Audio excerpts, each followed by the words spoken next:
ما بين الحداد والحداد حداد، ما بين الحداد والحداد حداد.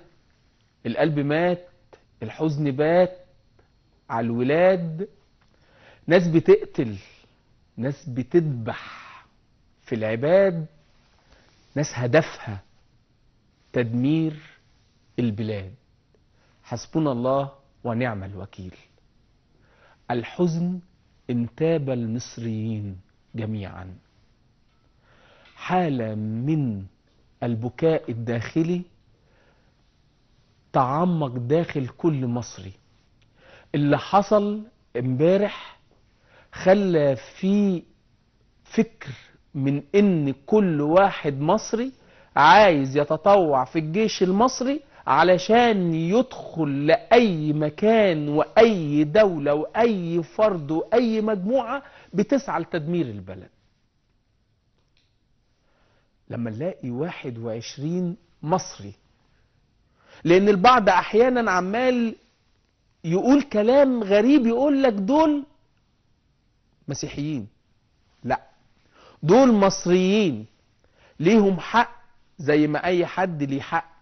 احنا كلنا كمصريين اللي حصل ان يموت ناس مصريين، مسلمين، مسيحيين، في النهاية مصريين. اللي قتلهم لازم يتحاسب، واللي قتلهم بيدور على تدمير البلد وتدمير الشعب.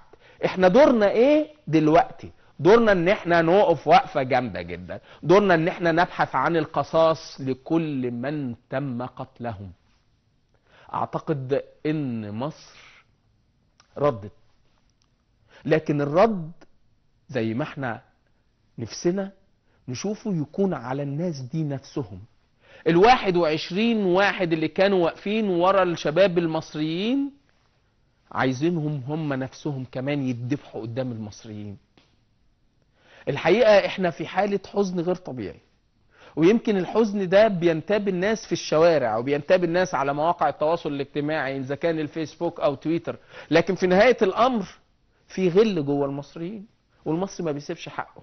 ده على مر التاريخ وعلى مر الحروب. ولو قرينا تاريخ هنلاقي ان مصر هي بوابة بتبقى في النهاية مقبرة لأي غازي أو أي حد بيفكر ان يغزو أي مكان بطريقة غير شرعية.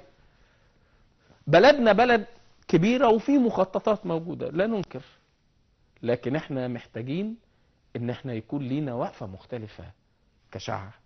محتاجين ان احنا نتحرك حركة مختلفة، وبنطلب ان لازم حق الناس يجي.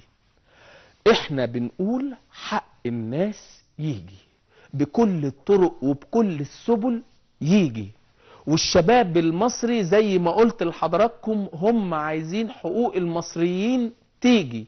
المصريين كلهم حقهم يجي، ايا كان اللي اتقتل مين او اللي اتذبح مين او اللي استشهد مين او الضحية مين، مسلم مسيحي، في النهاية مصري. حق المصريين هيجي وهيجي بشباب مصر وبجيش مصر وبشعب مصر.